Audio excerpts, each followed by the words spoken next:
We are calling to order the study session and regular meeting of the Bloomfield Hills Schools Board of Education. Today is September 23rd, 2024 at 6 p.m. Trustee Noble, can you please take attendance? Everyone's in attendance except for Trustee Kumar. All right, thank you. We'll get right into it. Item 2 on the agenda is our board committee liaison and representative reports. We've had successful attendance at our last few committee meetings. We can decide what order to go in here. We have a nice summary of the minutes that were captured by Rick and team, so thank you for that. Let me pull that up. We start with finance and operations. Sure, let's please start with finance and operations. All right. So we had a meeting on Thursday, September 12th.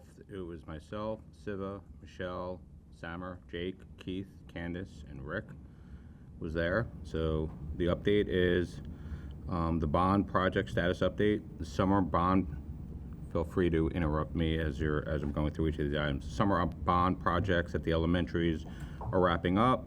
We're currently doing the punch list items, technology, security cameras, on some manufacturing displayed furniture installation. The wellness center is on track. We have some walls and steel already installed. We're going to be the board's going to be receiving the Gateway and Home Restroom Bid Pack 8.4 at the next board meeting. While the bids for the Gateway area came in a little bit over estimate. They're confident that there's funds that they have without jeopardizing other future projects. They're in the process of reviewing estimates for Phase 3 of the elementary work, Ayah, Wing Lake, and Bloom and West renovations. They're preparing to go out to bids for those bid packs.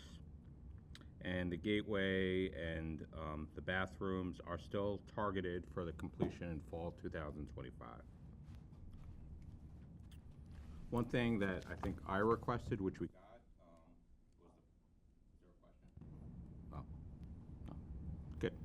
one thing that I got was Plant Moran, the return on investment report. So Superintendent West provided his perspective on the effectiveness of Plant Moran and the utilization of the owner's rep.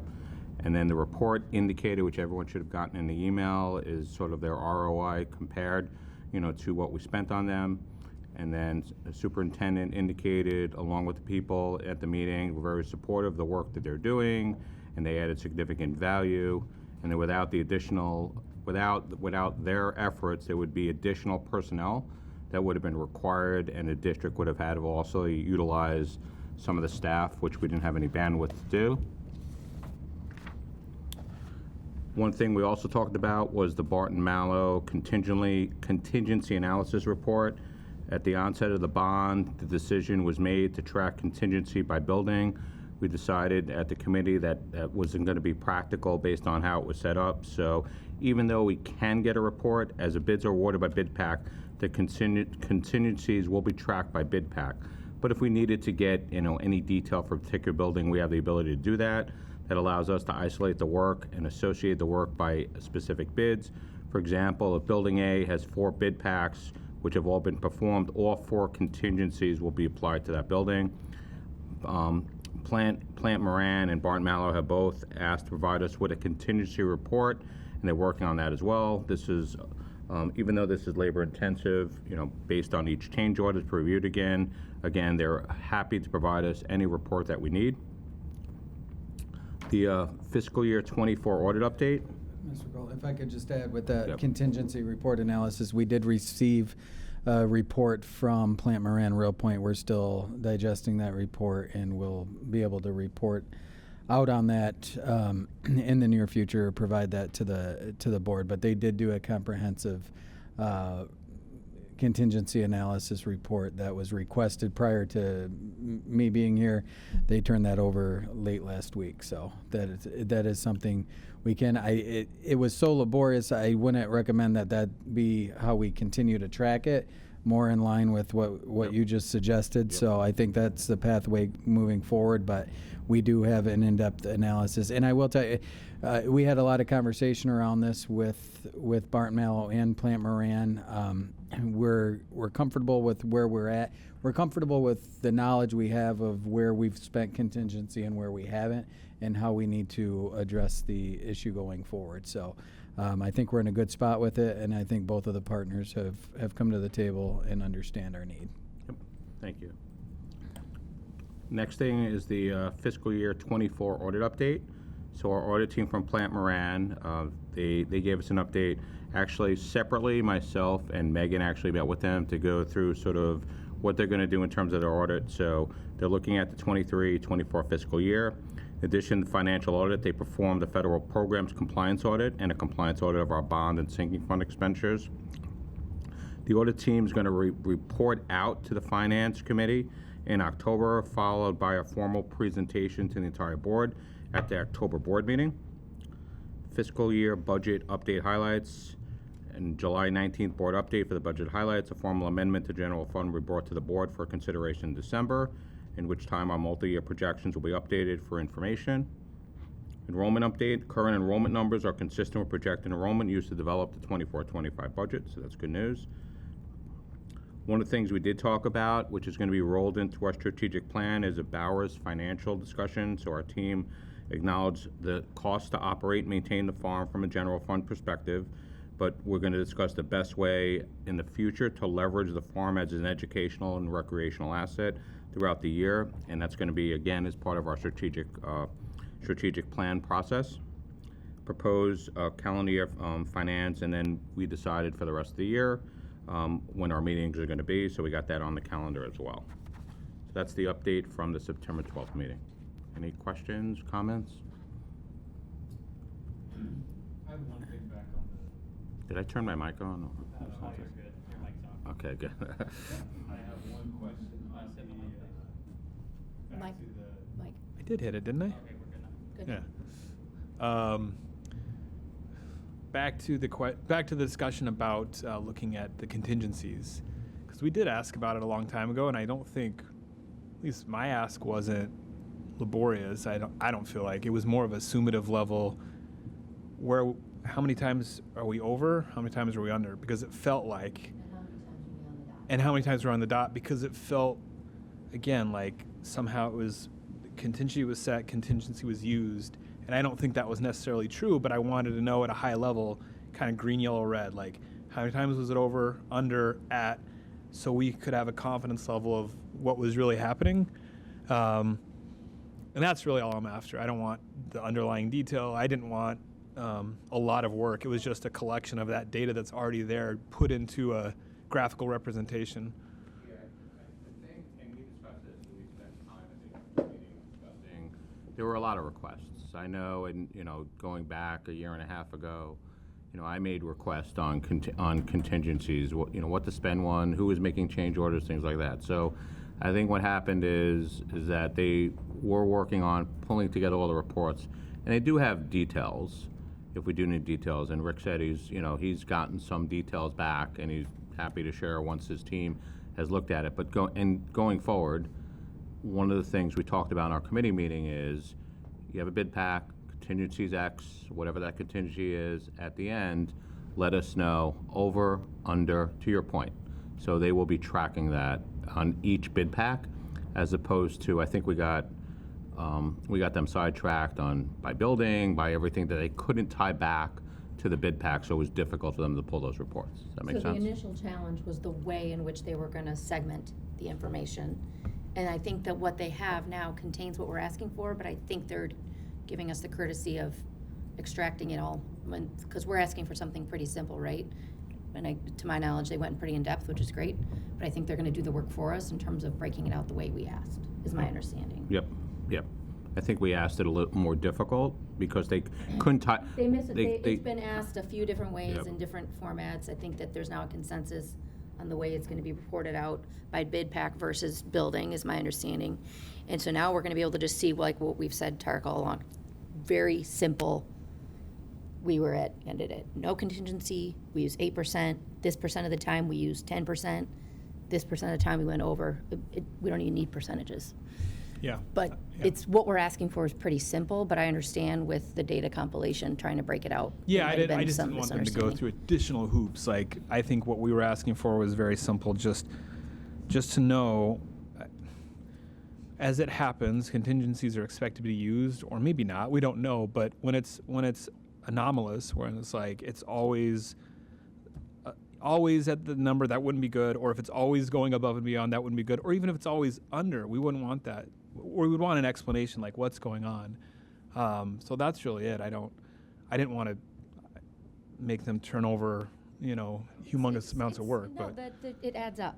Yeah. And I think that it's fair that we're asking the question, because on $1 million approval, a 10% Yeah. contingency is a lot of money. Right. That is just getting spent, so. Yep. And I think we were asking, I mean, whether or not they had the data, we're asking different ways because we wanted to make sure as a committee, and we started the committee, over a year ago when we were looking at the sinking fund, we wanted to make sure that anything, whether it's change orders or things, was it township related? Was it a change order that we got, in the original, what went out to the community? So I think we were just trying to do a lot of due diligence and asking them for a lot of information, and they get it, and they could report on it, but now it's easily, we all agree that it's easily report on it by bid pack, and a lot of it may Right. be by building or specific areas. okay.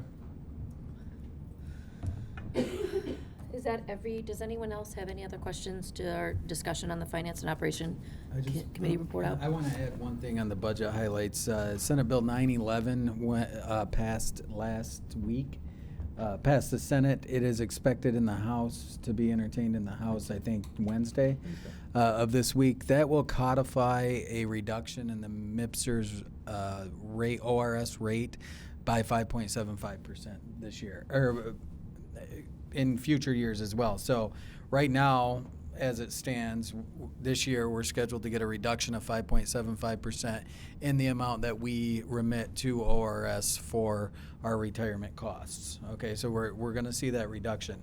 What the legislature's been working on is codifying that into law to make sure it's sustainable for years to come.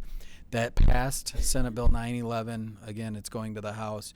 We expect it to pass there, and then we expect the governor to sign it. That will be a huge win for public education in our expense side moving forward. So just watch that. If there might be a call to action if we, in the next couple days, if we see that there's any hesitancy by the House. But other than that, it would be a huge win, and we'll continue to look at that or watch that legislation throughout this week. Great, thanks for that update. Carolyn? Doesn't that give every public school teacher also a 3% increase in their pay So if they paid like a There's another percentage piece there? to that. Yes, Carolyn, thank you. There's another piece to that. The ORS healthcare piece that employees really prior to 2012, I would say, pay into the healthcare fund for ORS. That will no longer be necessary. So yes, there is a piece of that legislation also that would eliminate that requirement moving forward. This year, we're going to see a reimbursement. Our finance team, HR team, are working on the administration of that. We have not received anything yet. The state's fiscal year doesn't begin until October 1st, so we will continue to watch that. We should get the reimbursement, and then we'll be administering that accordingly. But that part of Senate Bill 911 does codify that piece. That's my understanding. Codifies that piece into law moving forward as well. So therefore, in 25-26, there would just be no requirement to reduce that from the paychecks for those that were hired before 2012. That's exciting. That it is. It does equate to a 3% increase. So we no longer have to remit that to the state. While the state fiscal year starts on October 1st, the state is not going to provide any recommendations on how to process a reimbursement until September 30th. Additionally, we don't expect to see, at the very earliest, would be their state aid payment in December would be when the first reimbursement payment came to us. And then as of last week, I understand from our meeting this morning that there's talk about not providing the districts with the reimbursement and tying that into additional safety and security funding that could be coming our way as well. But a lot of that won't potentially even take place until later in the calendar year. All right. Any further topics, questions, discussions under Finance and Operations Committee umbrella?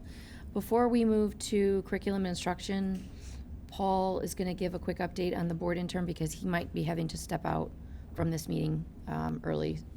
And that's at the end of the agenda, so if you don't mind, you can just give your update there, please. So, so the committee, myself, Carolyn, and Tarek, are meeting with the 2 interns today. And then today, we're going to recognize all of the committee members and the interns in the meeting. And I'm going to, say a few words and talk a little bit about what the expectations are. So at the last meeting before the study session, and I know we talked about this a year ago, but Carolyn and Tarek got together. I'm not sure if Rick, you were present as well, to kind of go through what those expectations were. And then they outlined, and I took that outline and sent it to the board interns. It's centered around making sure that they have a plan this year. So, and I sent that overall to them this morning, so to identify things they want to improve in the district, getting them involved in the strategic plan, and then focusing on making sure at each of our meetings, they have a representative to give 2 things, an update on what they're working on, and then 2, and we did this a couple years ago, trying to go through points of pride around the district outside of what's going to be happening in the superintendent or the board president's update.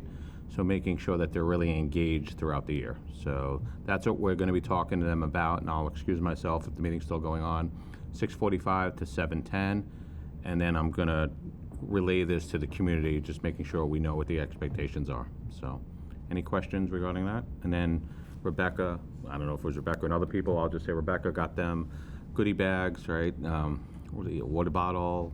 A little something. A little something. You can't let that out of the bag. It's a secret. Well, they're not here yet. Well, they're probably watching the 10 of at home. Yeah. Listen, if they're watching this meeting, I give them a lot more credit.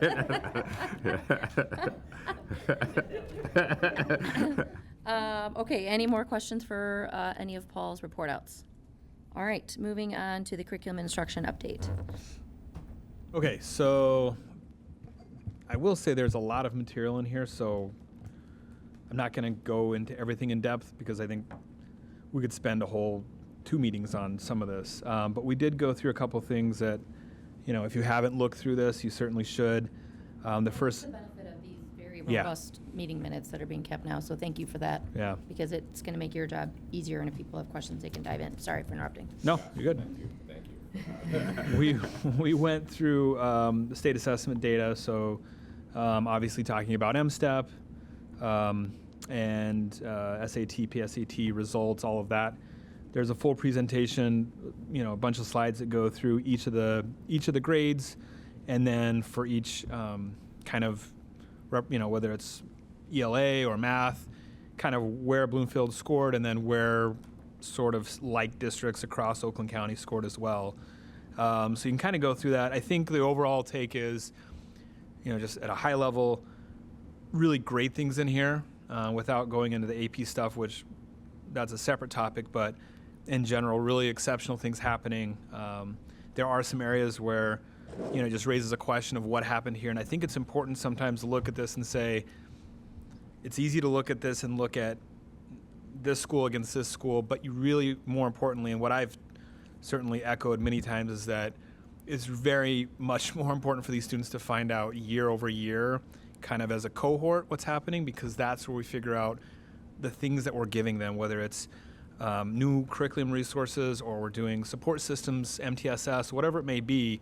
Is that getting them what they need to continue to grow, or are they staying stagnant? I think that's where it's important. But overall, there's a lot of positive things in here. I don't know, Todd, if there's something specific we would call out here and kind of draw attention in MSTEP, other than kind of what I've outlined at a high level, which is a lot of good notes, maybe some areas where your team has questions of where to follow up and find out what might be happening. But I think that was a good summary.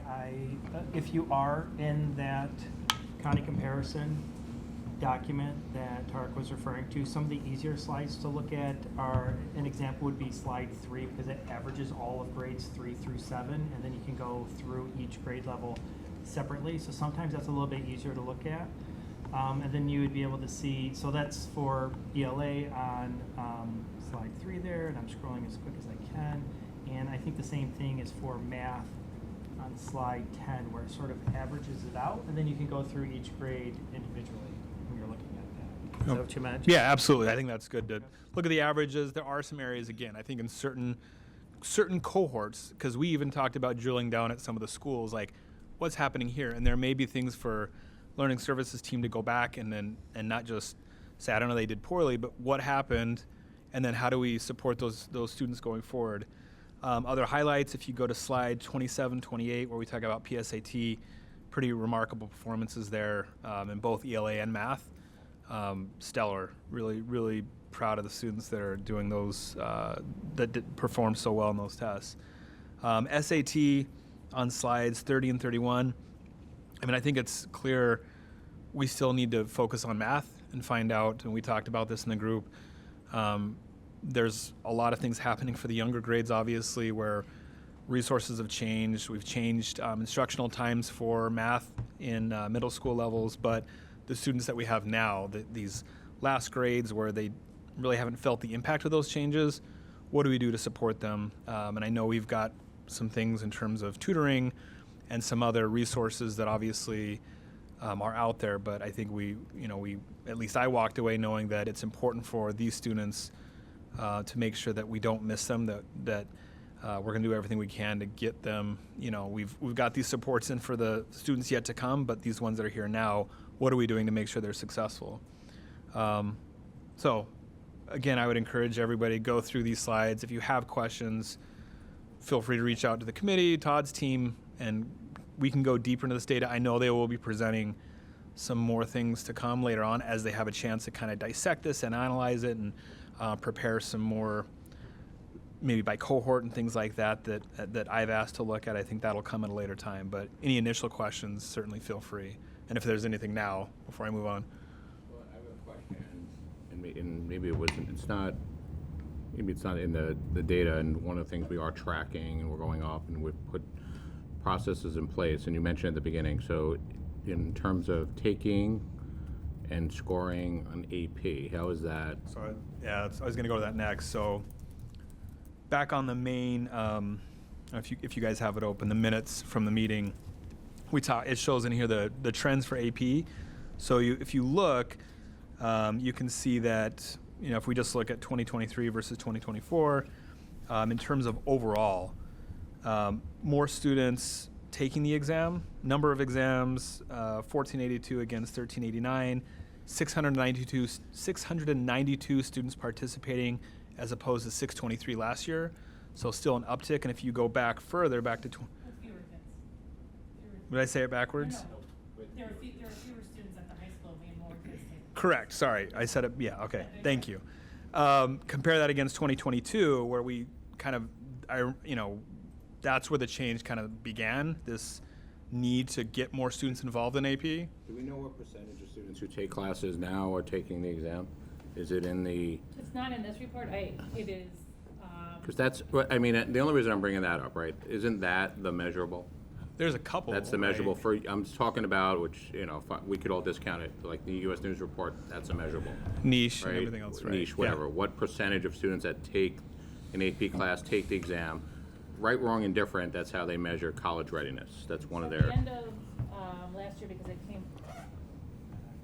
Sorry. Turn my. I'm going to do the numbers off the top of my head. It's over 80% AP, and I want to say it's around 56% for IB. But I can break it down to you by class. I just wanted to see the final results of, there's a difference between who registers versus even the people who registers who actually take the exam. So that data is being compiled at the moment, but just last year in terms of even who registered to take the test, it was up to 80% in AP. And then what do we do as a district for students, and I don't know what the criteria is, who apply or ask us to help assist with the fee for that? So they have a fee reduction thing, which is one of the things that I pointed out. We have 51 students last year who applied for and got the fee reduction. So we encourage them through their counselors, also through their teachers, to come and see us. The fee reduction is a slightly different rate than what they asked for in terms of like free reduced lunch. So I don't know what their exact formula is off the top of my head. I don't want to speak out of turn, but it isn't just free reduced lunch. There is also a little bit of a sliding scale that goes above that as well. So we help students in that way, and then we've tried to find some external sources for them if we can. There are some organizations that will, I can't off the top of my head, there's one or two out there that will also help pay for those things. So. Okay, with things, and again, I don't want to, like the foundation or BY, would Yeah, that be the foundation generally doesn't tend to go for one student. Yep. So it generally goes to a program, but we might be able to look at it towards a class that generally has lower representation in terms of testing. That might be something to look at. Got it. Yeah, that's good. I mean, key takeaway as you look on the numbers on this, we're still growing since 2022 of kind of putting that impetus in place to get more students involved in AP and make it, more meaningful, because it does matter.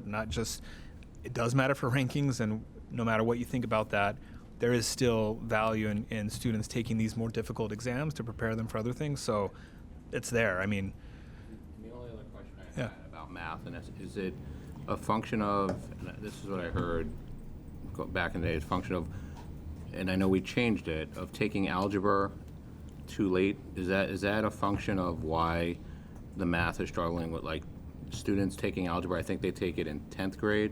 They take algebra in 9th grade, but we were gatekeeping prior to 4 years ago, where only less than 25% of our 8th graders could take algebra. This year and this current year and last year, 50% of our 8th graders took algebra, so we should start seeing them come through. So that's our first sophomore class is 36% of them had already had algebra before starting high school. Our current freshman class, 50% of them did, and then the current 8th grade class, over 50% of them are in Algebra 1 now. So that should also increase as we go through that. They'll have more exposure. They'll be in pre-calc by the time they take the exams junior year in the spring of their junior year.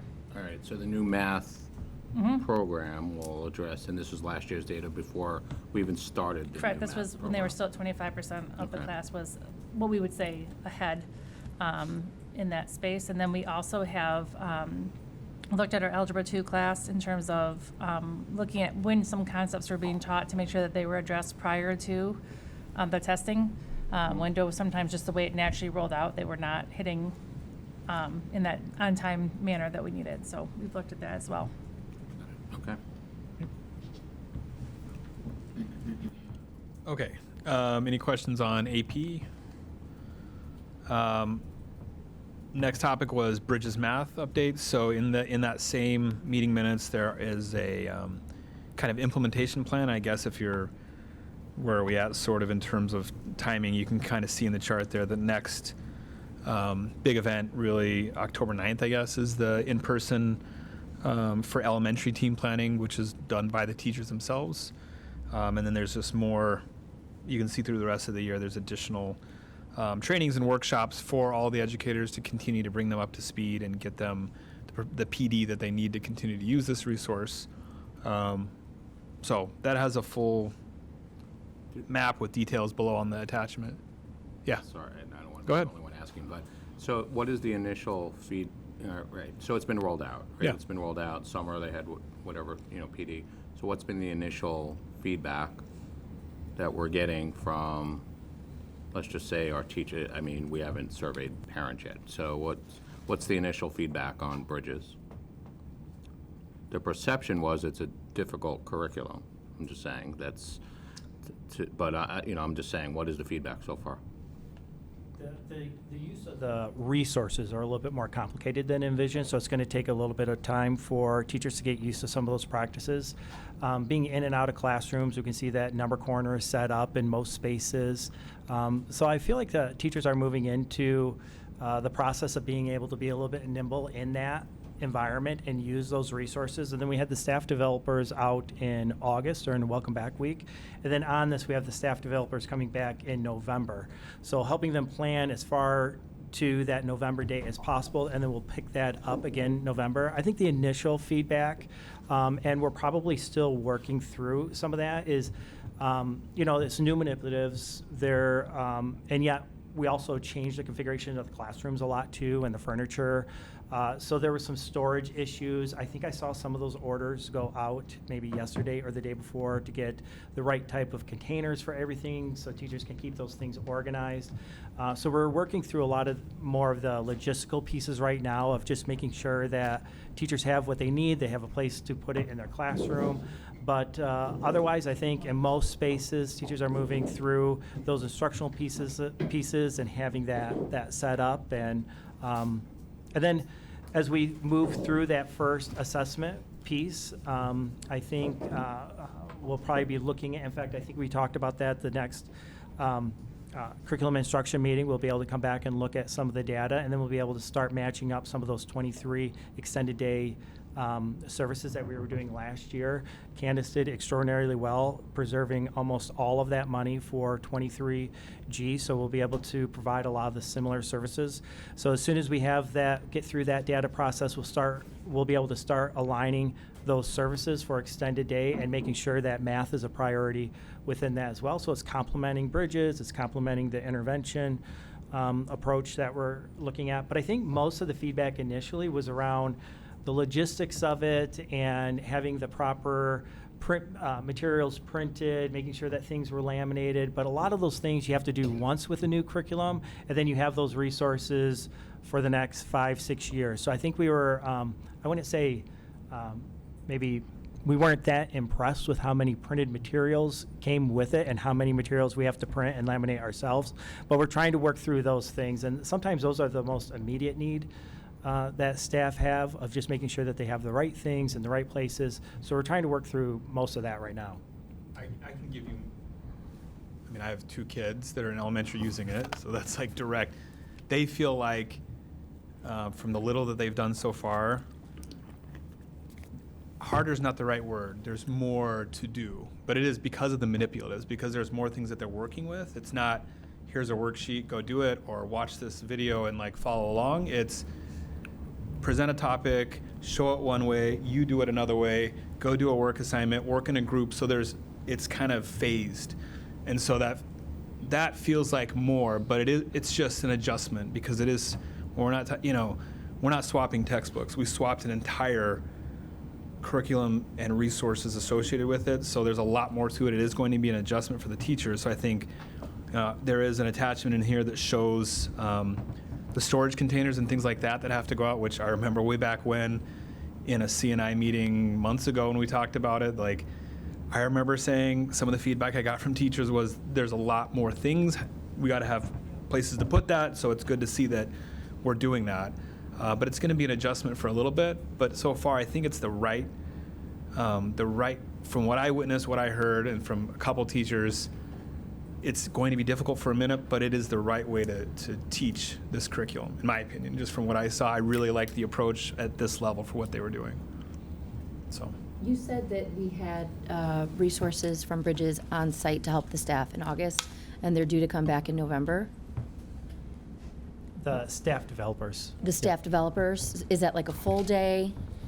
Is there anything in the meantime to help the teachers with, Oh, there's always other than the embedded, physical help of the labor that has to be done, but with their training? Yeah, there's embedded connection points to our elementary program consultants, our in regular communication with our math teacher leader and learning services as well. So we're trying to be responsive. Backing up what that means, the embedded, Yes. forget what you said, but they have someone they can call immediately and get support from if there is something, because my understanding is the training materials are dense. They are dense. Yes. They're, and the thing is, they're dense, but like, it's time. It's a time piece to it. But both Siobhan, who's our teacher leader, and Michelle Parks, who is our math elementary specialist, they are both available on call. Siobhan is always after, she teaches one class first thing in the morning at the middle school, and then the rest of her day is really based in support of implementing the Bridges program, specifically this fall. Okay. So we created a schedule for her. She is rotating through buildings, collecting questions. So they have a resource they can call on between now and November when they come back, the Absolutely. developers come back? Yep. Okay. And to Megan's point, the Bridges itself, when they roll out new curriculums, they don't give like extra support, in the beginning. It's just during Welcome Back Week and in November. They don't have. No, that's more limited to what our professional development calendar is, and then there's also different types of professional development that are virtual for like resource room teachers, and so we're helping get them signed up. So there are different things, but I was mostly referring to like the traditional professional development day that we're targeting those type of calendar spaces on the calendar to make sure that we're in connection with the staff developers. And in fact, I think November, I misspoke. I think that one is virtual, not in person, and that's for a half a day, and then there will be some other things that we do for the other half a day. And they also are doing math learning walks, but not till after the November thing where teachers can go visit other teachers in the district. It's another nice support to see how, not just how someone does it, the person who's the presenter. Is that our teachers doing it? Yeah. So I was thinking Bridges itself, that like from a support, I'd assume when you roll out anything new, right, when you roll out, that they would offer people to come and walk around when it's new. They as do. part of their okay. Yeah, but we're also working within our contract, so a lot of our PD days is elementary planning, so you can't bring them in during those times. So they do have some virtual visits. You can come. They're going to come for one of the learning walks for sure, to walk around. But it's one of those things. It's really hard to have someone come and see you when you've had something for a month. You want to go through it a little bit more before they come to visit you and kind of take you to that next level. So they'll be coming, I believe, December, January is the next visit after the November 5th. Yeah, if you click on, I'll put my cursor over in this update that Tarek is giving where it says click here for more information and specifics. If you click on that, actually opens up a document and then shows all those professional development days and whether or not they're with the developers or if it's something that we're doing in-house or if it's facilitated by teachers or Bridges, if it's virtual or in person. Also, like October 9th, we have a dedicated stopping point to go through. Yep. Okay. That gets into detail. Okay. Great. Okay. So, Okay. Next item 3, cell phone use policy and procedures. I dropped off at this portion, so Rick or Todd, I don't know if you guys want to take this one on because I did have to drop off the call. Because I used my phone. I did. So. We also spoke about this in strategic planning as well. It just so happened to be a redundant topic, but I think there was interest from both committees to review our current practice and policies as it relates to cell phone usage at the at each of the levels, different levels, elementary, middle school, and secondary. High school. So we've outlined what the current practices are, and just kind of for summation, elementary level, they're prohibited. For the most part, middle school, they can have them, but not to be used during class times. And then high school, I characterize it as a responsible use, and teachers have the final say as to whether they're going to be utilized in the classroom. So they're outlined each. Todd met with all of his administrators and had a discussion. So you want to add some more context? Yeah. In the same piece we put down, we had everybody just write what their general practice is so you can review that. But just to summarize it all, basically K-8 is no cell phone use, mostly from bell to bell. And then at the high school, it's from the beginning of class to the end of class, unless it's directed by a teacher to use the cell phone for some particular reason. And it's not... and then in some of those cases, that practice will look a little bit different from classroom to classroom at the high school. And then for middle school, it's pretty aligned between both buildings there, as well as at the elementary too. Elementary is a little bit more difficult because if the kids do bring the devices to school, it's a little bit harder to have it locked up or kept away. Middle school, it's a little bit easier. They feel like they're managing that pretty well because there's a locker or a backpack, and it literally can go someplace that is safe and secure. And the kids are a little bit older and a little bit more independent and can keep track of their belongings. At the elementary, it's probably a little bit more difficult if parents are sending their kids to school with an Apple Watch or a smart watch and a phone that Sometimes 7 and 8 year olds aren't always the best at keeping track of everything, so that's a little bit harder. But bell to bell, K-8, and then from the beginning of class to the end of class at the high school.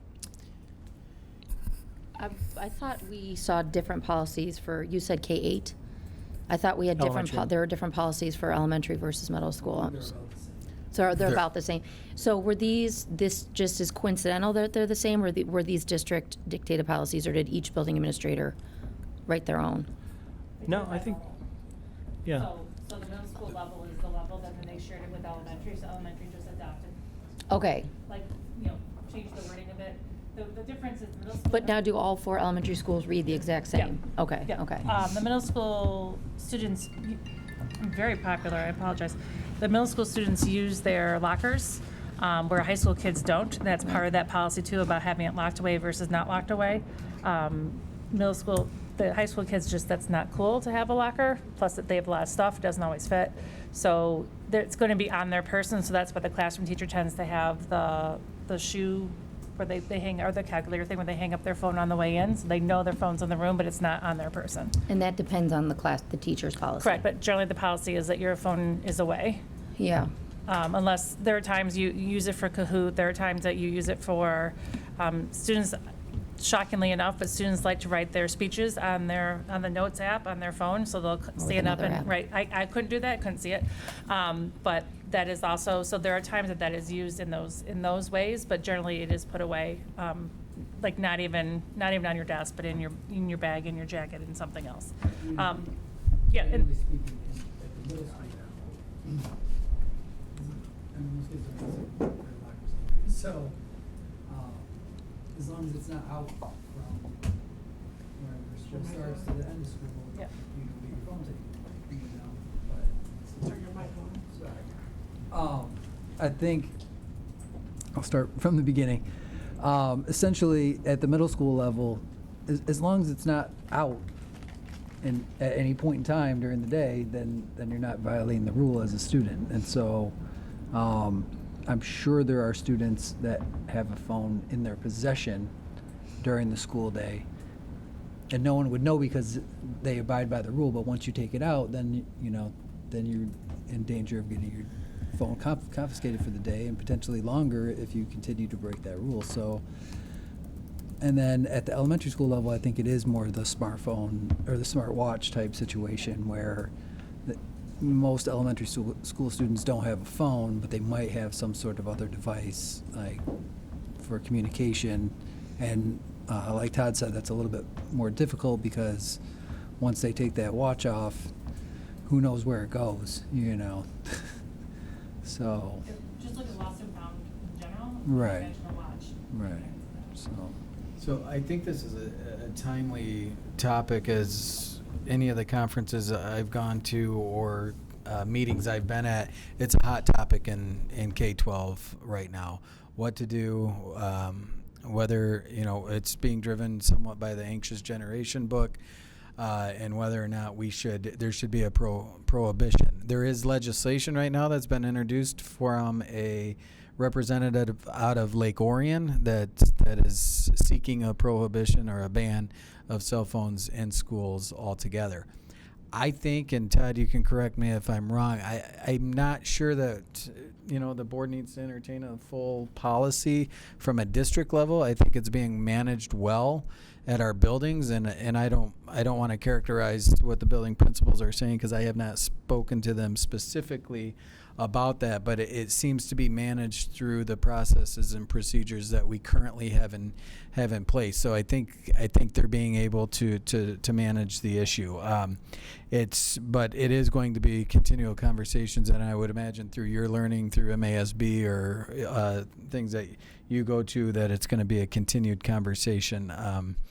And I think I'm comfortable with where we're at right now as a district. I haven't heard anything to the contrary, but it's certainly something to continue to watch. There's flexibility built in too. So if kids are using a device because they're diabetic and it's sending information about insulin to parents, all of that flexibility is worked in. But I think you're right that K-8, it's a little bit more established. The expectations are a little bit more routine. There's always maintenance on that. If a student has their phone out. At the secondary level, I know administration there is looking for a little bit more consistency across the building, and so they want to engage in some conversations with different stakeholders. And then talking to Mr. Hartley, what we suggested is that when he's ready, probably around winter, to come back to the Curriculum Instruction Committee and tell us a little bit about what he has found through those conversations, what they're thinking, and then we'd have a conversation at that point and see if there are rooms for improvement or something that needs to be implemented. And I would suspect that if some of this legislation gains some traction, that maybe we'd have some answers around that time as well. So I think just at the high school level, they're interested in continuing that conversation a little bit more in depth. And then Mr. Hartley and high school administration have already been invited to come back to a curriculum instruction committee to give us an update and talk to us about what that might look like. Specifically, I'd be interested in that conversation regarding high school to hear feedback from teachers who have a strict policy and what sort of grief that gives them in their day-to-day and their ability to do their job. Because I imagine they're the unpopular ones. And I respect them if they want to toe the line and have a strict policy so that children are not distracted in their class. So while we can put a pin in it, I do think this is really important, and I think it needs to be more robust and more consistent. Because I suspect that they probably have more challenges than others. You alluded to the fact that the elementary and the middle school appreciate the consistency. That makes their job easier. I think at the high school, I would like to hear more feedback regarding what hardship, if any, this is on the teachers, because I imagine it's a big one, and probably a bigger one than we realize. Yeah, that they've just become numb to having to deal with, and I don't think that means it should continue to be that way. I definitely think that that's what Mr. Hartley is looking at, is to look at figuring out what that consistent approach should be so that everyone can have the same expectation, and wants a few months to be able to go through, build that dialogue, get a lot of input, and then once we do come back to the Curriculum Instruction Committee, if there are some decisions to be made at that time, and then from there, that it's a continuous expectation, and it would be more of a building norm, whatever that norm ends up being. So They're coming back in January? I didn't press them on like a specific date. I just said winter, so December, January, February-ish, around that time. So I think the other thing is when we're doing the ALICE training, that cell phones get addressed with the students at that time. So, if an alarm goes off, it's still a no cell phone until everyone is safe situation. So you're to follow, your teacher, whoever's in charge until such, so those types of things need to be worked out during those training days, as far as reinforcing to the students, like, don't get on your phone during the emergency. If the school's on fire, get outside of the school before you call your mom. Start recording. And I appreciate you bringing that up, because that's the major concern, and I've heard from a couple of parents at the elementary, middle school level, in which they're concerned, well, I need to be able to get a hold of my student, and I'll be as bold to say that is not best practice. If we are in the middle of an emergency situation, the worst thing we can do is having our kids distracted by the cell phones. So if there's any parents listening, that needs to be. I'm a parent that felt that way. Yeah. My daughter had a smartwatch that was turned off, in school mode during the day, and I like that security, that feeling that if something happened, she had it. But you're right. You can't ignore best practice recommendation and guidelines from the professionals who know. And as a parent, it makes me sick. I want to be able to get in touch with my child at any time, but you have to weigh the mental health implications of doing that. If they're in the emergency situation, what that does, in terms of complicating the confusion and whatnot. So, as any parents listening, I empathize too. And the other argument is, well, we have an emergency, we need to get a hold of our kid. We want to partner with you in that as well. So, especially at the K-8 level, get a hold of the office. We can get a hold of your kid pretty quickly. Not as quickly if they have a cell phone and are breaking our policy, but certainly we will be able to. And as we discussed as a cabinet team, it will also allow us to support you in whatever that emergency is more quickly. So the school is a resource for that, and we want to make sure that we're following best practice, particularly as it pertains to safety procedures and protocols. So we appreciate the dialogue. Both committees, I don't know if you need to report out on it now, but both committees discussed that, and I think we're comfortable, with the exception of the secondary, continuing to evaluate that, talk to stakeholders, and have further dialogue in the future.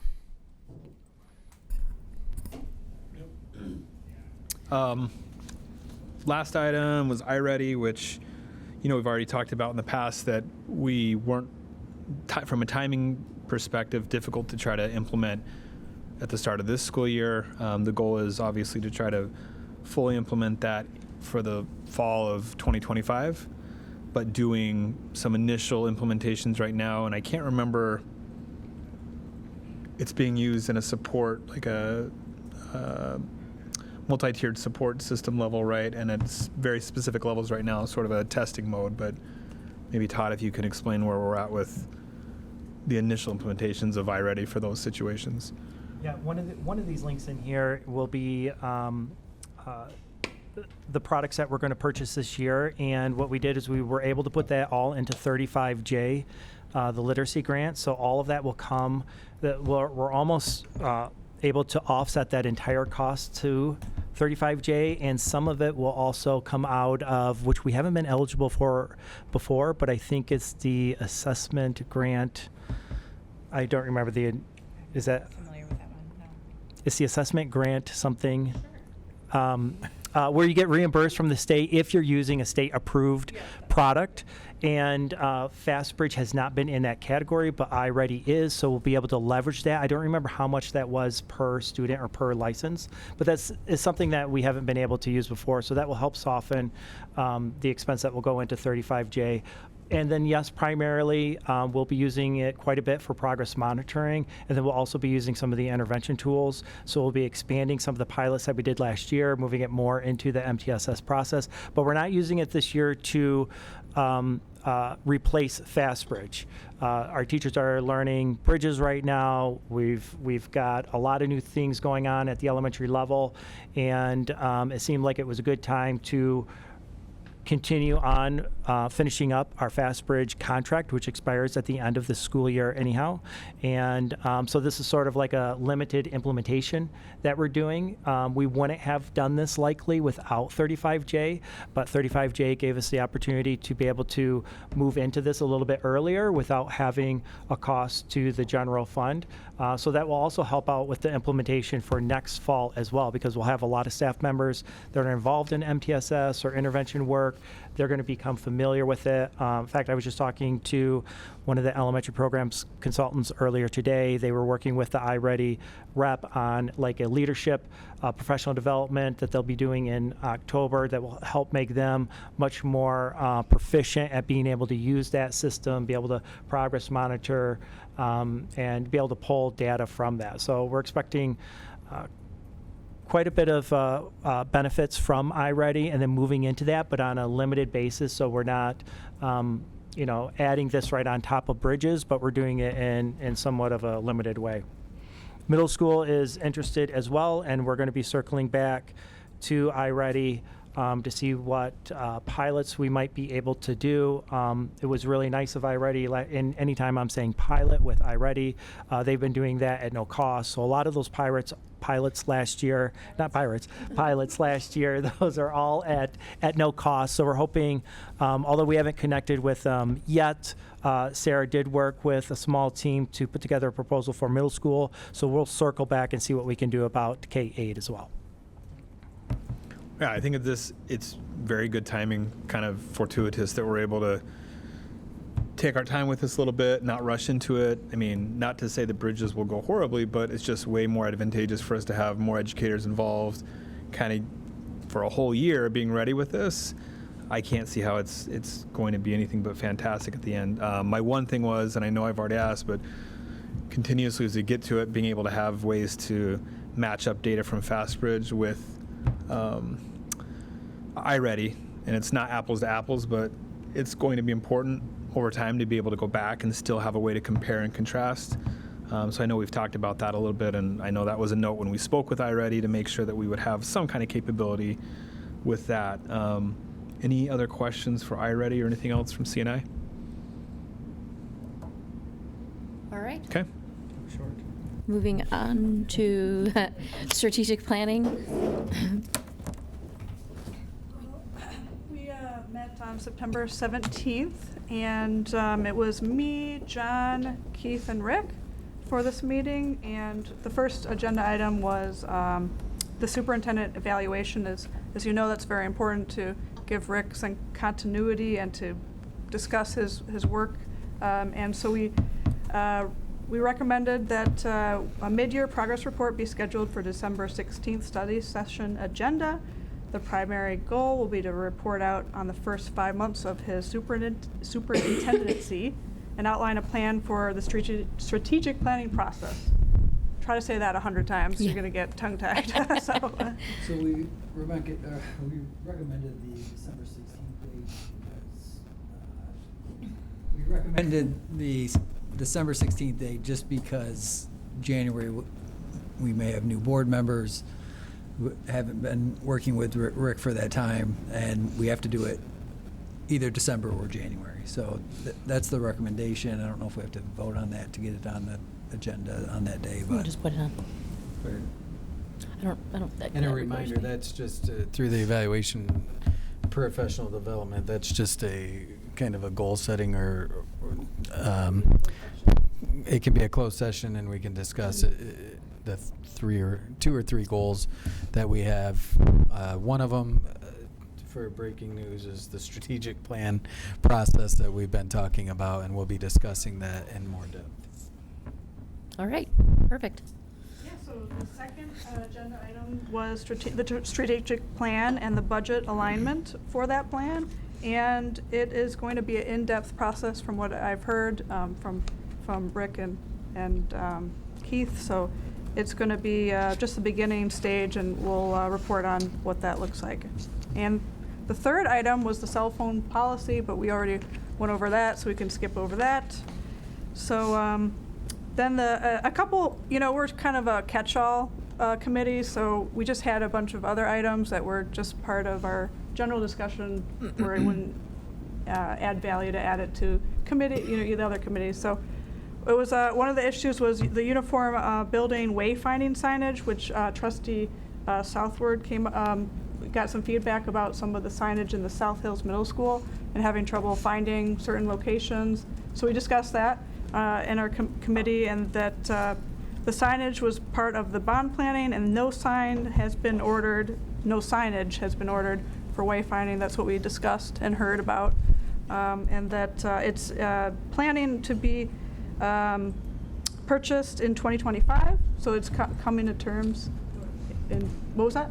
North Hills. Yeah. Oh, is it North Hills? Okay, I can't remember now. But this hey, is there you probably go. true for South Hills.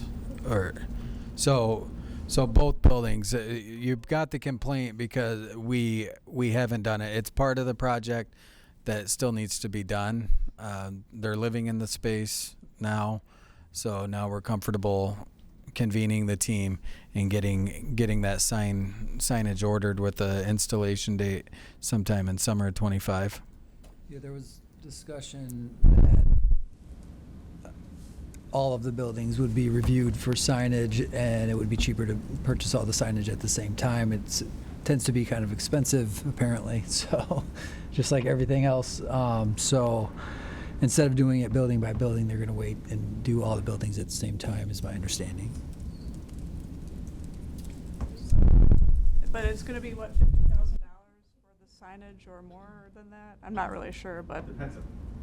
Depends on how many we end up with. But signs are not cheap, and we would also probably look at doing some branding as we do it as well.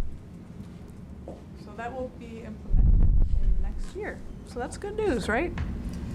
So Yes. yeah. Yes, it is. The fourth item is kindergarten furniture. We got feedback that someone in the community did not like the grayscale furniture, and we all received that email. So we looked into it and just asked about the way it was discussed, or the furniture was discussed, how they came to that conclusion to have the gray items. But it's supposed to last for at least a decade, so you have to have kind of a grayscale or basic looking furniture item that isn't gonna tarnish over time. Look at our furniture in here. You can see that it could probably withstand some coffee stains, I'm guessing. But so yeah. So Keith, he explained that this is the second year that we've had this furniture, and it's been a collaborative process to come up with this selection. And we have not heard of any bad feedback other than this one individual. And we want to rest assured her that every kindergarten teacher decorates in the way that makes it more colorful. So they will appreciate with time some of the colors that the teachers use to add to that. The rooms are definitely colored. What was that? I was just saying the rooms are definitely. They're beautiful. Oh, yeah. Those rooms are so beautiful. They are. I was peeking in today, and I was like, they're really colorful, So maybe it was just that one day that they came in, which was earlier in the year. So the sixth item was athletics and recreation. And this is something we haven't really dove into too much yet. And John came up with the request that the athletics and recreation budget and organization should be a topic of discussion at the October Strategic Planning Committee meeting. We have a lot to go through, though. It seems very complex how that works, because we need a deeper understanding of our athletics and recreation program and the funding available to support the program, because I'm not really sure where the money goes when people give to athletics, or there's a particular fee, but then there's boosters. And we would like to dive into some of those issues to find out if we're charging too little, or we need to charge more. We also need to know more about some of the transportation issues with athletics, because there's issues with that, and we just want to dive into it in more detail. So that's going to be coming up, and that was the last topic we came up with. Is this middle and high school? I take that as a no. I think it's the entire program, including recreation.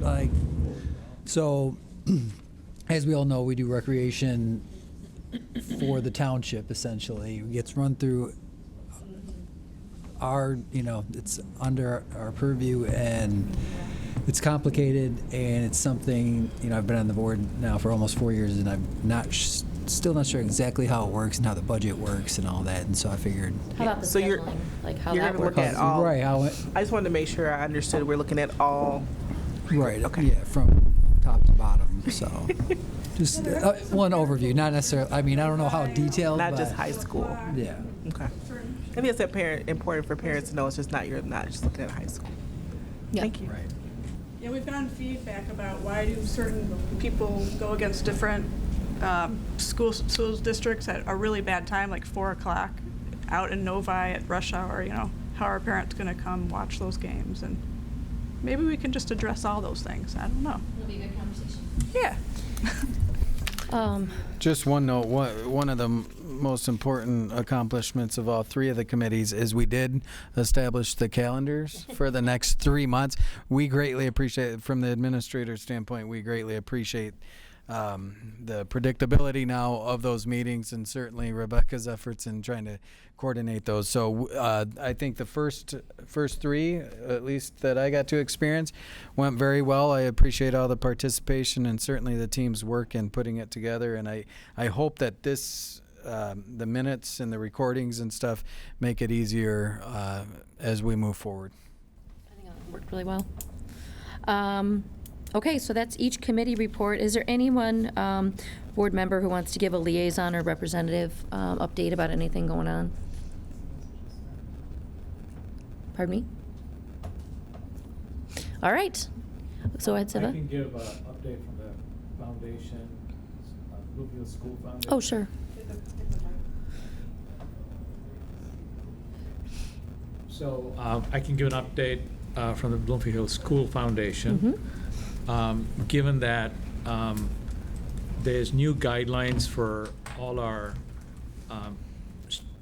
student and district organizations to be standalone 501c3s.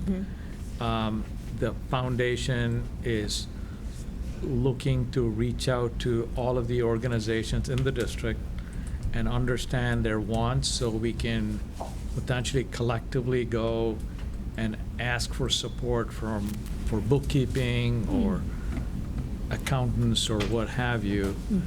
So that's a process that the foundation would like to support the district on. Oh, that's good. Because I think in general, so far, all these organizations have existed under the umbrella of the district, and To my understanding, there's- some have and some have not. yeah, most of them have been under the umbrella. And so these new guidelines have caused a lot of discomfort because it's outside of their comfort zone. And so we're just trying to collectively work on that. I've got just two quick things. I met with the West Bloomfield Parks Director today, and she is scheduled for the October workshop to come and give an update on the master planning process as it relates to Pine Creek? Pine Lake. Pine Lake Park. So she will be here. I also had a meeting with Oakland County Commissioner Marcia Gershenson. And there is a request, and we need to probably move this to a committee, but I just want to make sure the board is fully aware, and I can get you some additional information. There's a request to move the Pickering Barn, which is at 14 and Franklin, to the farm. The Preservation Bloomfield has taken up this issue, has had discussions with it. I had a discussion with Marcia. She believes that she has Oakland County funds that she could bring to the project, but the idea would be to move this barn to the farm. We need to have further dialogue about that. So there's other options that she talked about, but there is an interest. And in fact, I don't know if she will reach out to you individually, but I wanted you to have a heads up. We need to move that to a committee. Okay. I would think so, to talk. I can work with you on what committee might best be able to handle that. Does sound like money. I would agree. So it's a question. Team, I can find out. Right. So more to come on that, but in the event that they do reach out to you, anybody from the Preservation Bloomfield or the commission, that's a heads up, and we can talk about whether or not we entertain it. Great. Finance and operations. Paul, yeah, got that for him. Okay, any other items anyone wants to report on?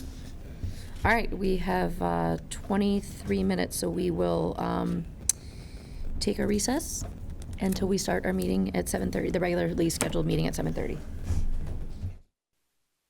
So we will reconvene to agenda item number 3 tonight. Tonight was 2-part study session and regular meeting of the Bloomfield Hills Schools Board of Education. Today, September 23rd, 2024. We did at 6 p.m. begin by going through our study session portion of the agenda. We are now moving on to agenda item number 3 and reconvening. Trustee Noble, can you please take attendance? Everyone's in attendance? Thank you. Let's please stand for the Pledge of Allegiance. Pledge allegiance To the flag of the United States of America and to the republic for which it stands, one nation, under God, indivisible, with liberty and justice for all. Section 4, Special Recognition, Agenda Item A, is the Board Intern Program Appointments. This will be presented by Paul Kolin, trustee, who is the Board Intern Program Chair. Okay. Thank you. So last June, we started. So actually take it a step back. So 5 years ago, or maybe actually a little bit longer, 6 years ago, we started the board intern program. And the reason is to give the students in our district the opportunity to have student voice in a lot of our policy decision makers. So with that, this year, in June of 2024, we sent out the application, or a little bit earlier than that, we sent out the application process. It was a very, like it has been each year, very selective process. So we got numerous applications back. We went through a process where each of the applicants, in addition to a detailed application process, had to get letters of recommendation, write an essay as to the reason why they wanted to be a board intern, also had to submit a video interview to the committee. The committee made up of myself, Tarek Fowler, and Carolyn Noble. Through that, the committee went through all of the applications, all of the video interviews, and here we are tonight, and we selected our board interns and our board advisory members. So again, kudos to all of you going through a very rigorous process, and for everyone else who applied. And tonight, it's about just going through the program itself and just recognizing their achievements. So first, to kind of go through what the program is going to be this year. So the 8 of you are tasked with coming up with identifying throughout the district a problem in the district that you see throughout the year, whether it's collecting data, doing surveys, however you want to come up with a year-end presentation, going through and devising a plan to solve that problem, to make our community, obviously, or our policies that we're going to work at in the board, to make it a better place. So that's one task. And then throughout the year, going through the district, whether it's going to the various buildings and coming and presenting at the board meetings, point of prides that you see that we otherwise would not know. And then the third thing, which is going to be instrumental this year as a board with our new superintendent, is working with us on a new strategic plan. With that, I want to recognize our interns and our student advisory council members. First, our board interns, and I apologize if I make mistakes with your names. I'll try my best. Ayah, Maskoun. Please come up. Our second board intern, Adeline, Sherman.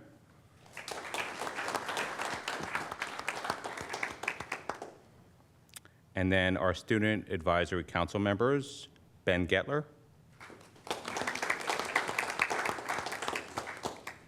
Giselle, Haddad,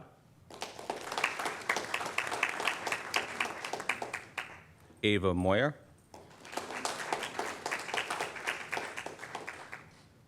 Jordan, Newman, Katie, Tadesse, and Brady Wilson.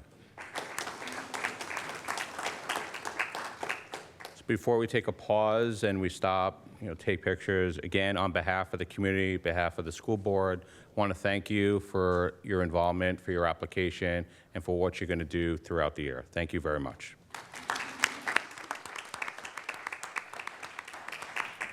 Now we're going to take a recess, take a picture, or?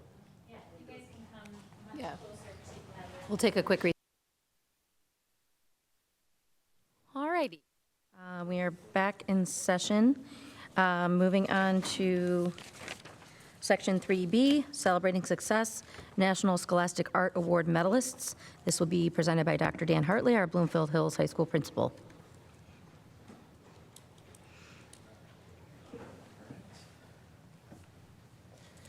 Good evening, Superintendent West, members of the board and administration. I am honored to be here today to celebrate 2 incredible Bloomfield Hills High School students for their achievements in Scholastic Art and Writing Awards. So please join me up here, Dylan and Ashley.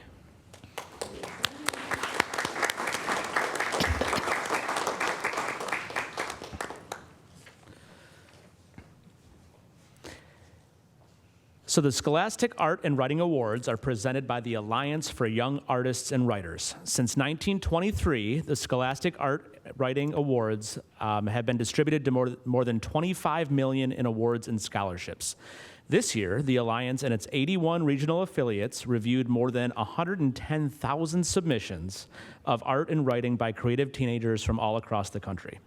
Approximately 1,000 of those young artists and writers earned national recognition, placing them in the top 7% of all participants. BHHS junior Dylan Psenka earned a National Silver Medal Award for his mixed media sculpture called Error, Love Not Found. And freshman Ashley Shulkin won a National Gold Medal for her photograph, Silenced by Royalty. These were awarded at the end of last year, so they are now sophomores and seniors. So congratulations to Dylan Psenka and Ashley Shulkin on these prestigious national awards. Let's hear it for them.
Immense talent, right?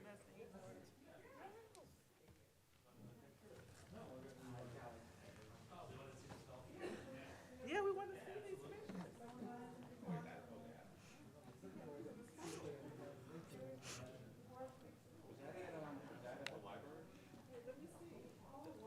Were those at the library?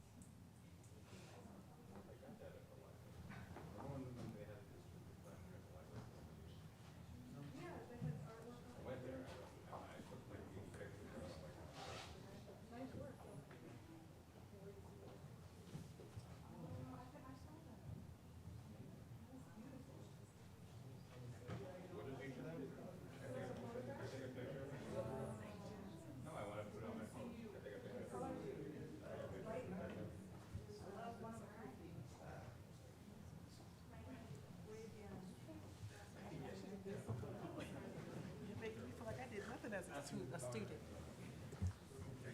I should do more of my No. Well, kind of.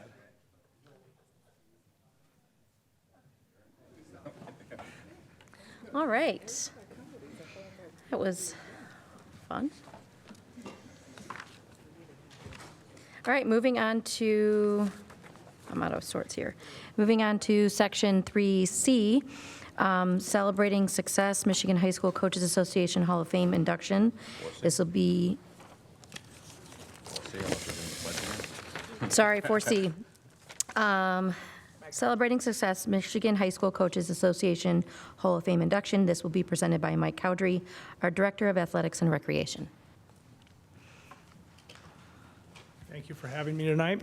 I'd like to ask Coach Z to come up and join me, please.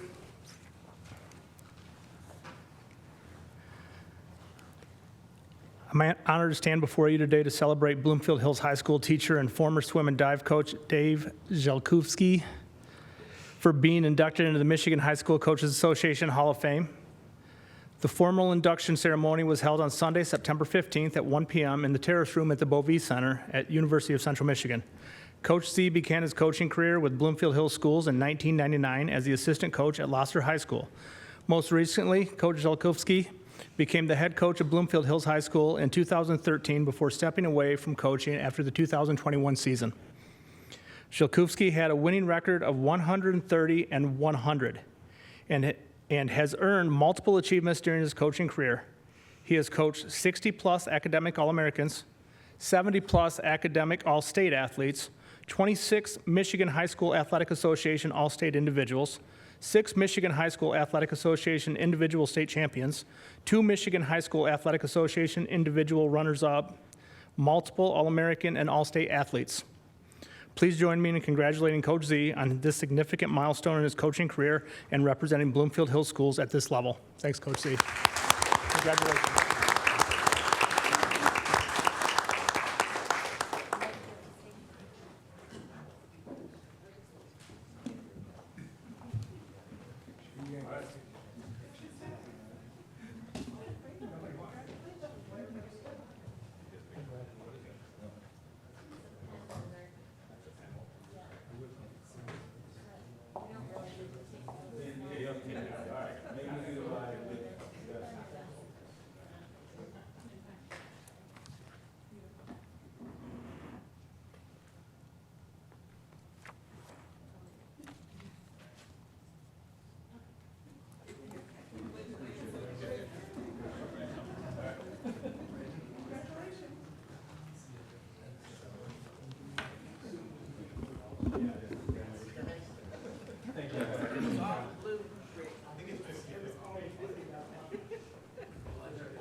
All right.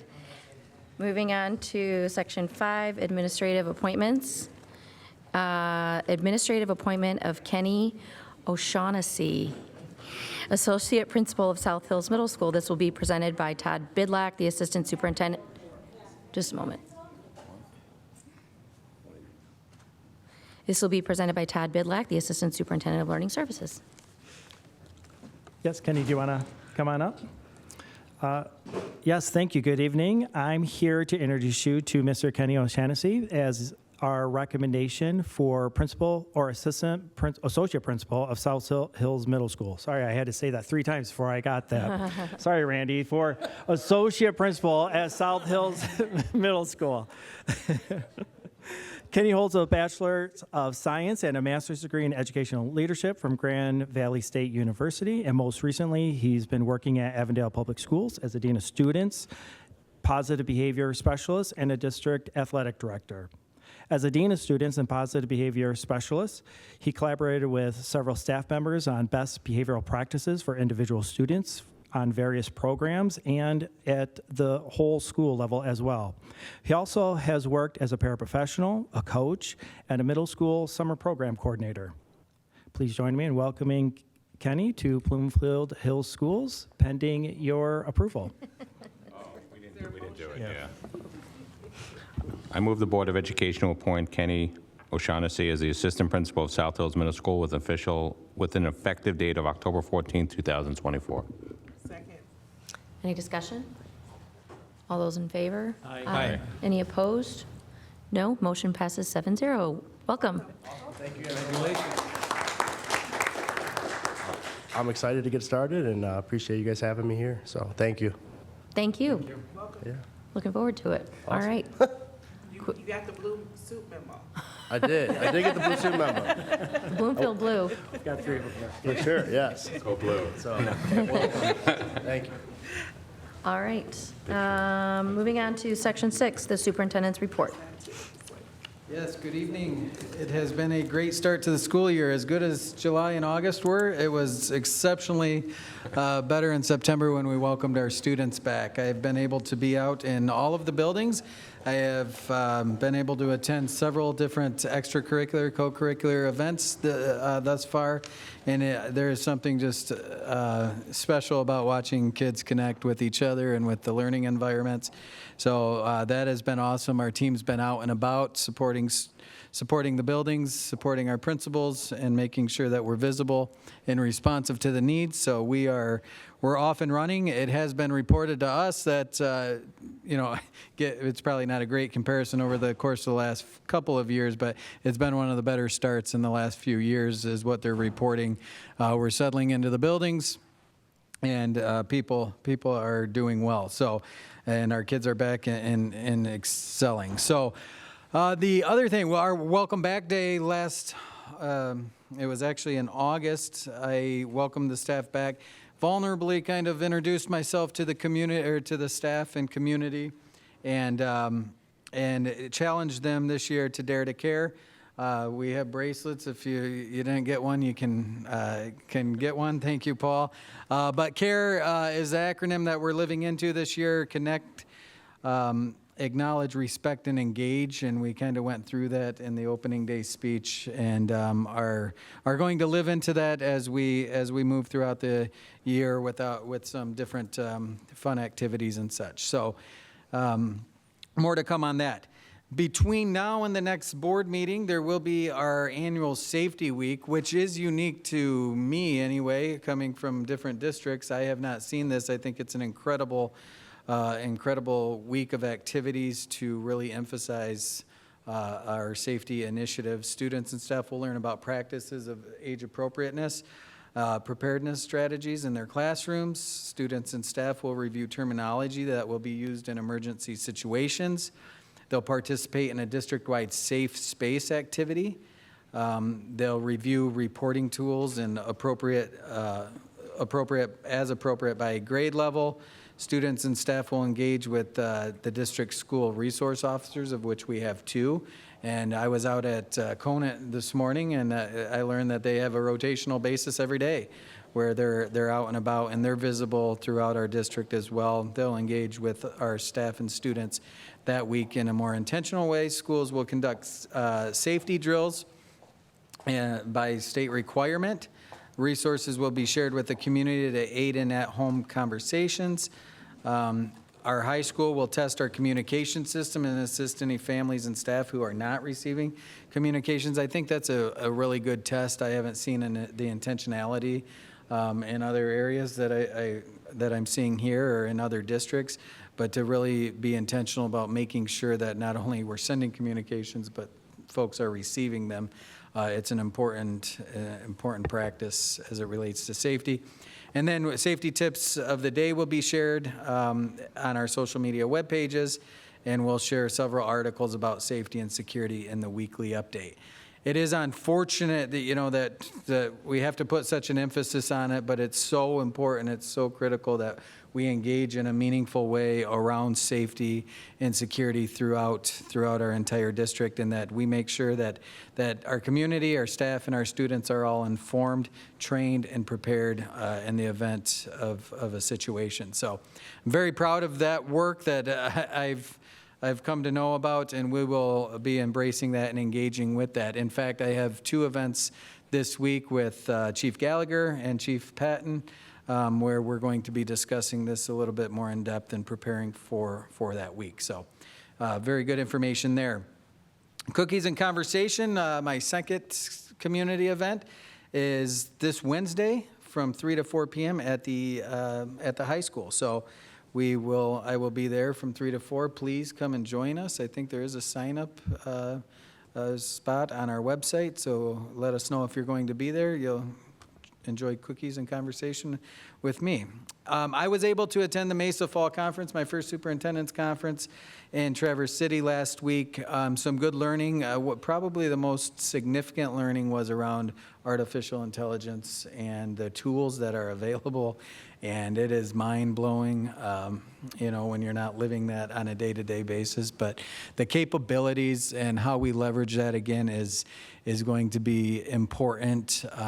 Todd and Sarah and David are all going to be going to professional development this week to learn more about that. So very excited about that work. It is somewhat intimidating, quite honestly, and scary for some that are having a hard time embracing it. But I really think we need to push into it and figure out how we can leverage the resources that are available to us moving forward. So that was one of the main topics. Quite a bit of legislative updates. I updated the board at the study session regarding some of the ORS and MIPSR's legislation that's going through.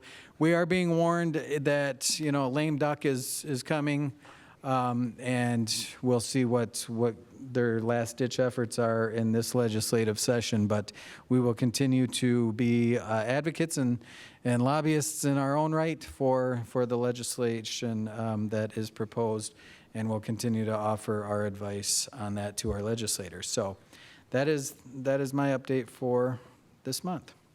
Thank you. I appreciate that. Moving on to Section 7, the Board President's Report.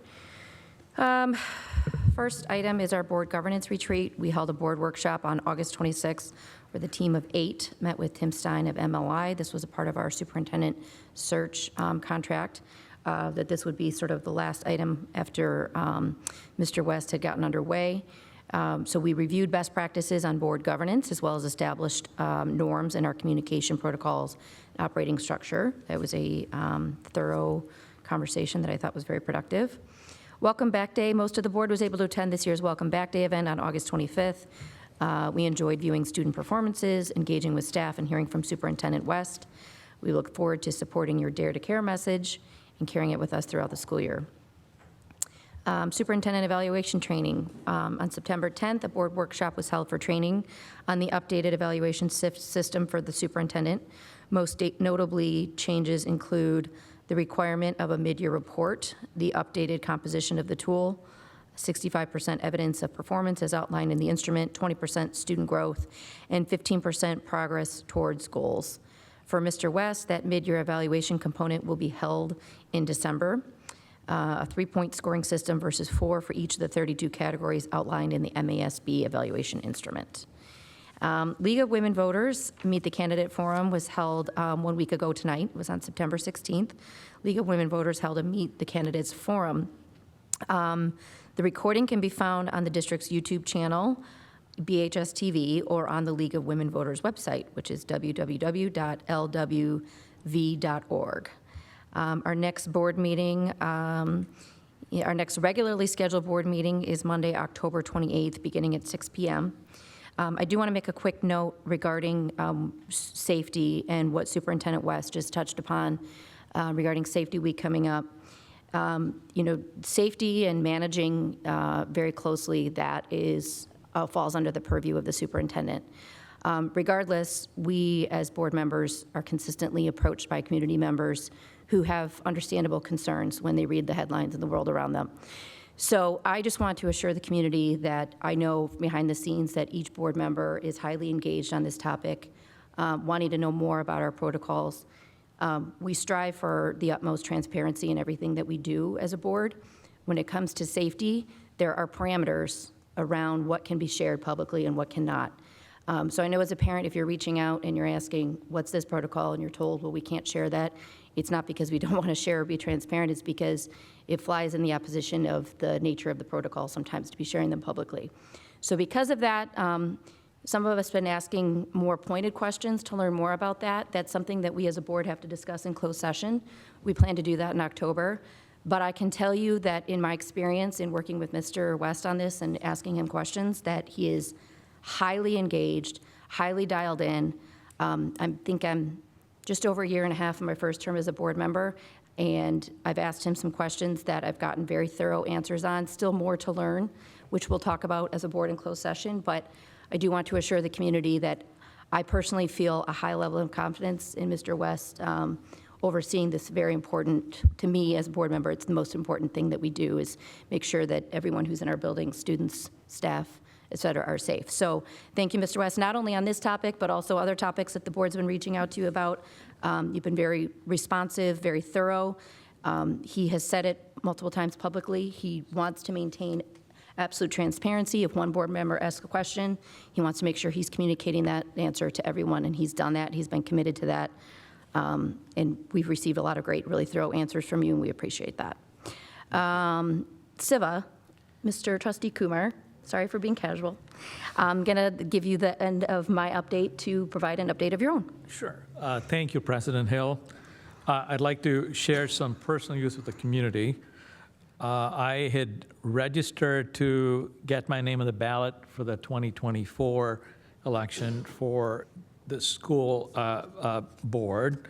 I recently was offered an exciting career opportunity, and I've decided to accept that job offer and not actively run for the board seat. So please don't vote for me.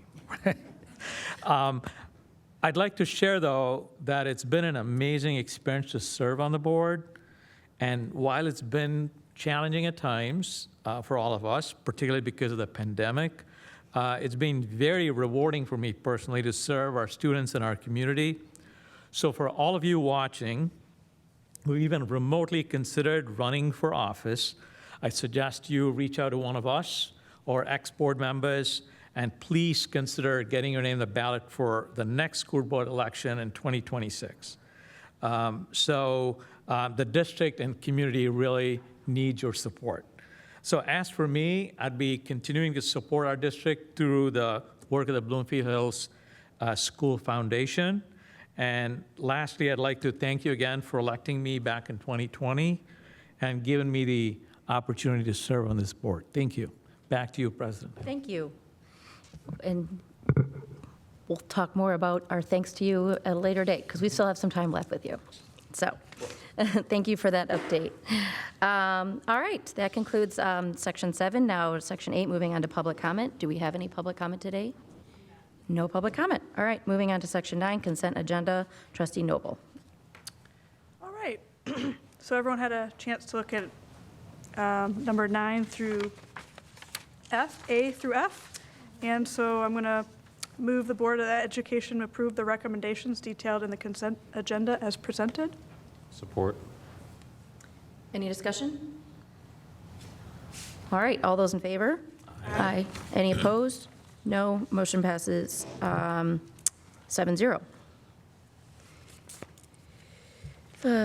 Moving on to Section 10, Board Business. Item A, request to award bid package 8.4, Stadium Gateway Home Restrooms and High School Site Work. This will be presented by Keith McDonald, our Deputy Superintendent, and Jake McDermott, Director of Maintenance and Operations. I move the Board of Education to approve bid pack 8.4 Bloomfield Hills High School Stadium Entrance and Home Restrooms as presented, to be paid from the bond fund and to be paid from the sinking fund, for a total award of $3,031,167.70, inclusive of 10% contingency. Second. Any discussion? Do you want to I had a present first? question. Yeah, how do we? Can he present? So and then we discussion talk? can be the, we want to, I just had a question. This is not to imply that I had any thoughts on the matter other than I'm curious. I noticed that there were just 2 bids for some of these items, and I'm just curious if there were not 3 or 4 because of any particular reason. Look exactly which ones those were. This was one they held the bids and then they reopened it to get more bidders. Oh, okay. Especially at this time of the year, it was hard to really get many bidders. Oh, okay. They're probably working on other projects. And a bigger grand scheme of projects too.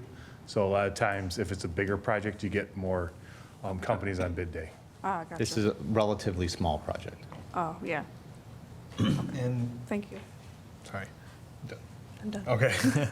I could probably find it, but what was the original budgeted amount for this? Do you know, or anybody know off the top of their head? Right around 1.8, and that would have been for the physical structures of the entrance and the restroom area. The addition, that ran a little bit higher than we anticipated.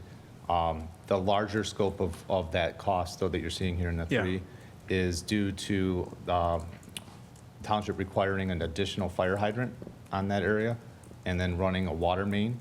That water main is going to go underneath the concrete on the east side of the track, and so we're going to end up tearing up all that concrete, run the water main, and replacing that concrete, and then doing some additional site work over there as well. There's a lot of site work in this project. Okay.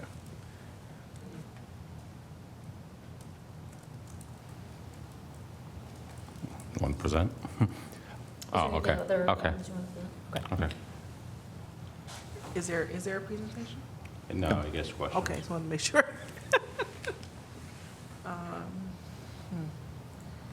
any other questions? Does this includes the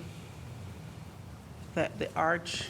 Yeah, this will be the front entrance. So as you know, like our front entrance is about 3 3 concrete walls.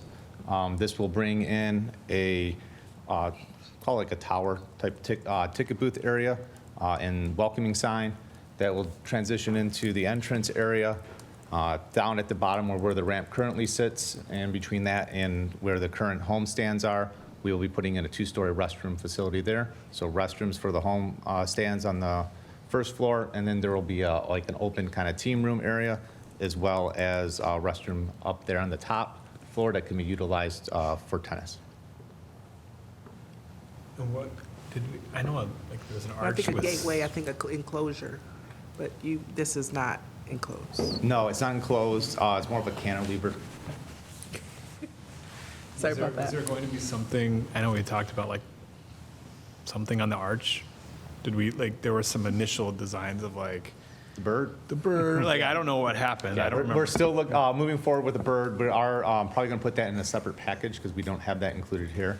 But yes, we are going to prep up and build into having the Black Hawk on the top of the ticket booth.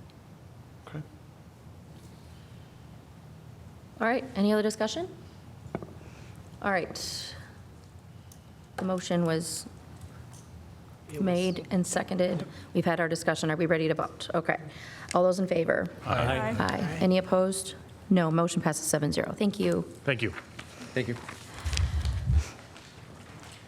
Here, Is that you? we need to amend the motion to add me, and then, It just says trustee name. We'll just say your name. You could say your name. that's fine. And then Carolyn as the alternate, please. All right, moving on to B, request to appoint voting delegates for the 2024 Michigan Association of School Boards Delegate Assembly. Oh, okay.